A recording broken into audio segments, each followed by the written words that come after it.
ွေကြည်မြို့ရဲ့ထင်ကရချက်ချမ်းရွှေတော်ဦးစီရီမြတ်ရှေးဟောင်းတဝိုင်းဝင်ထင်ရှားလို့သာ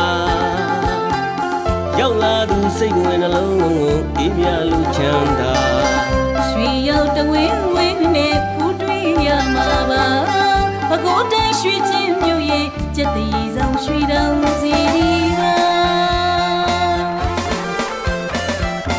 ရှေးရဲ့တောင်ရဲ့မြို့ရဲ့မှာမုံတုံးများမင်္ဂလာတောင်ဘက်တွင်ရွှေသားလျောင်းနဲ့မင်္ဂလာကံတော်ကြီးလည်းတွေ့မြင်နိုင်တာလာရကြီးမြို့ပေါ်တော့သင်္ဃာဆရာတော်ကြီးရဲ့တိမ်တော်ဟာစီရီမြို့ဖက်မှာဆရာတော်ဦးတီလဗိမာန်ရောက်မီကြောင်းကံစီတော်ကြီးရဲ့အနောက်ဖက်မှာတောင်တော်ထိမ်မလည်း